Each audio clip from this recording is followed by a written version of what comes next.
Sultonning ovozi o'chsin, hurriyat nafasi essin. Sulton jim bo'lsin, hurriyat kelsin.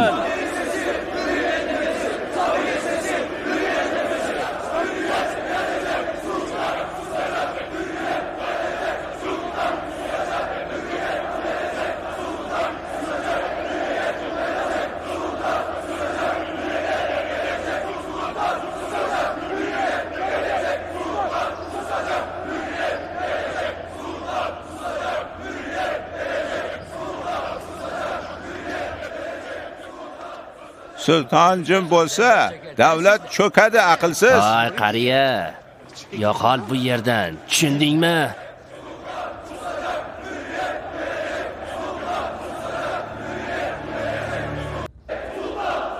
Sultonning ovozi o'chsin, hurriyat nafasi essin. Sulton jim bo'lsin, hurriyat kelsin.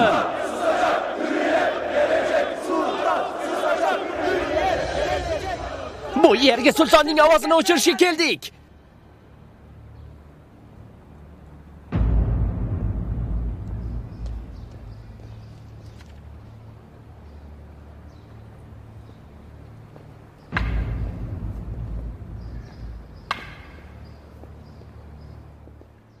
Halovat istaymiz, podshohim.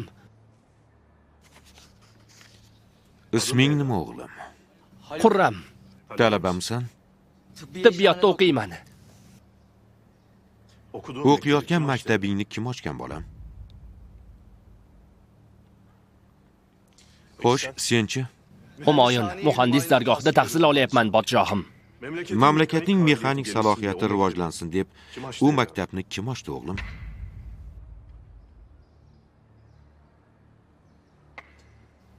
Bizni saltanatimizda poytaxtda qancha gazeta bor edi?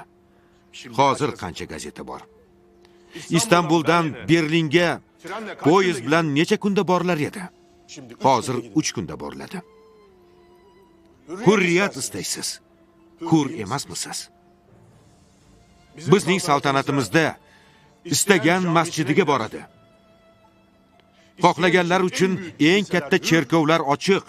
Turkiy, kurdiy, bosniyalik, arnavutlik, rumlik, armanisi, kafkazligi, qaysi millatning erki bo'g'ilgan davlatimizda. Sizga hurriyat deb pichirilayotganlar nima istashadi?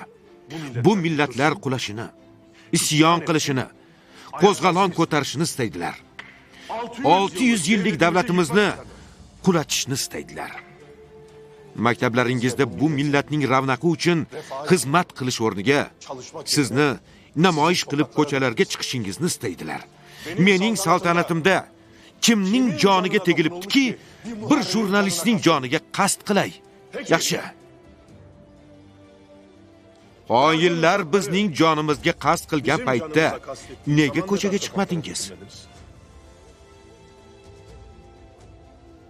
Sizlar mening ko'z qorachiqlarimsiz. Maktablaringizda bu millatning farog'ati uchun, ravnaqi uchun, yuksalishi uchun joni boshingiz bilan xizmat qilgaysiz, lekin unutmangki, shu 4 asosdan biri qulasa, davlat qulaydi.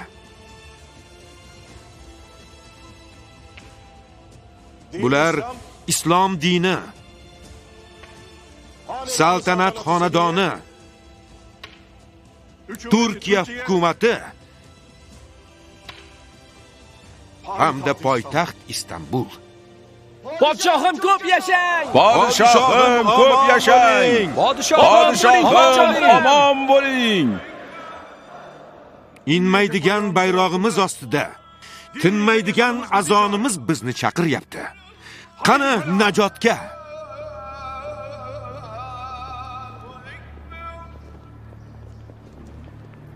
أشهد أن لا إله